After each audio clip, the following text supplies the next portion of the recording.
I don't even know where that left off. I lost my track, so I'm gonna start heading out of here.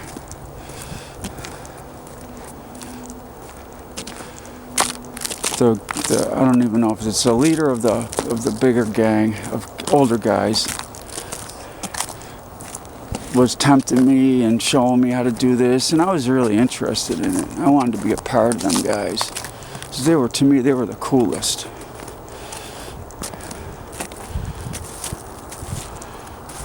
These tracks here still lead me up this way. I bought this bag of concentrate. It was $10. Very little tiny bag, but the big bags were cut with lactose, so that's why they were so big. And it was very deceiving the first time to see this moon dust in these tiny concentrated bags. So I cut half of the bag. I was gonna do half, and he's down there and he goes, "That little bit ain't gonna do nothing to you." He goes, "You gotta do the whole bag." He made it like the shit was weak or something, and I fell for it. I did the whole bag. Oh my God, it was like a fucking nightmare. You forget your name, you forget what day of the week it is, you forget time, everything fucking causes you mass confusion. And you're hallucinating on top of it. But the hallucinations aren't like acid, they're realistic. Everything looks real. Like, I kept thinking I was at work. I had this job I hated, and I kept thinking the boss was going, "Tim, where are you?" And I'm hiding behind these like bins, and it was a total paranoid trip for probably 6 hours. And they left me down in the basement. I couldn't go out. It was a nightmare. You would think you would never want to repeat. I came down, but when you come down from this stuff, it really gives you like a beautiful sense of clarity.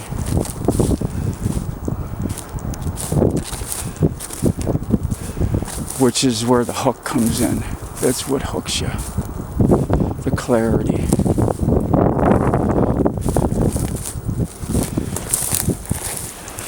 I came down from that. I don't think I did it for a month after that. Like, oh no, I ain't doing that stuff again.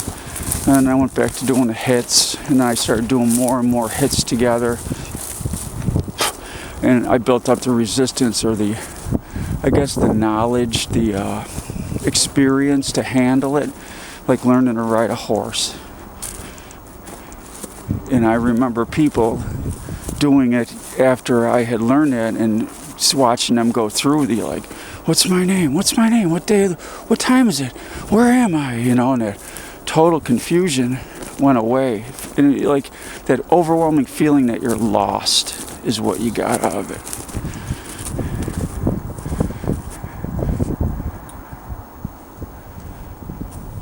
This place is big, huh? I really got to say, I don't like going over my drug history, but in a sense it's important. It's just an experience you gained in life and that I survived. But I guess I can just cut that short and say I got addicted to PCP, I got addicted to shooting it. And that stuff you ain't hiding from mom and dad for very long. It disables you.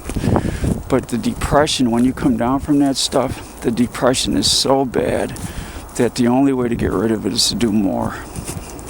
And that's where the hook comes, like, deeper. And, I mean, if you're doing that stuff 4 or 5 times a day or a week, you are bad. You are bad.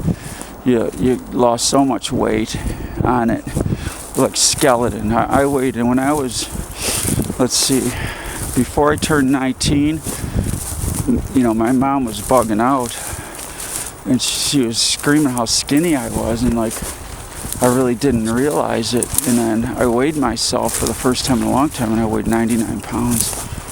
I was 6'2". I don't know if it was like the beginning of the drug wave, and people just wanted to deny it.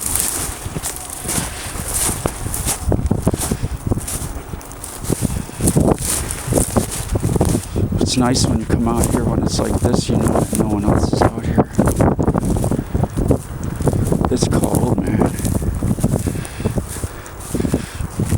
did that PCP for 9 years.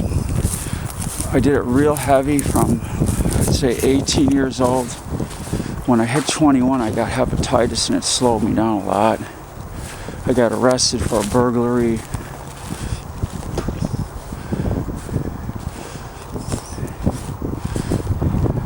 I would trade it. You know, they're not valuable memories.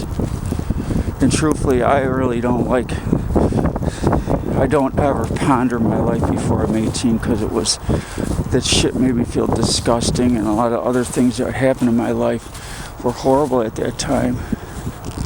But I've survived it and become someone that other people value, and I value myself now.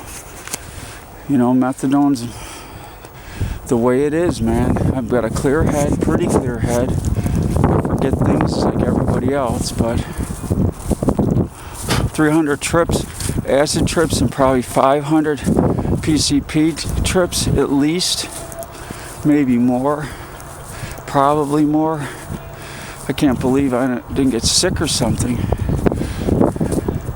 Mentally ill. My parents were good people. They had their own troubles. But I guess that I was raised with senses, certain good senses that I never forgot. Manners and such, you know. Politeness and valuing other people's space and opinions. I cannot say that I gained it all from them. That won't be true.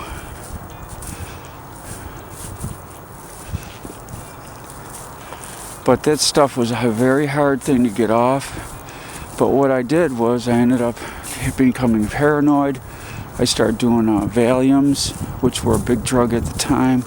I did barbiturates through high school. There's no drugs that I didn't abuse except like ecstasy and speed. Speed I hated because I didn't like staying awake all night with no hallucinations. Wonder if this ice is thick enough to walk on. I don't know. Nah. Out in the middle it would be, but I got good boots on too. These are not stories I tell my kids. I wouldn't tell them I only tell another dope addict. Ain't got no need to scare people and such. Because that's what it does. It scares them. There we go.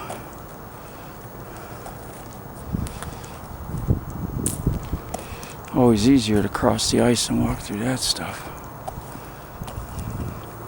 Opiates, I didn't even mess with them until the early 90s. I started doing codeines. Me and my friend were I was on a rampage from, I'd say, 91 to present day almost. But I was very bad for 20 years. 91 to 2012. Even after that. What the heck is this? A bag of sunflower seeds.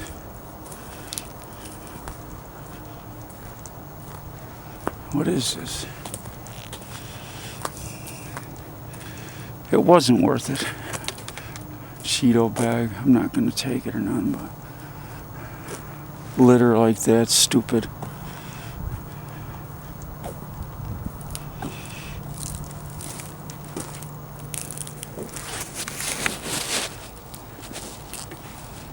I gotta say, I'm glad that I don't think about this stuff very often. That was I had an extremely rough teenage life, and my 20s were hard. I guess my 30s, I got addicted to heroin. I went from the pills to, this don't look that safe, man.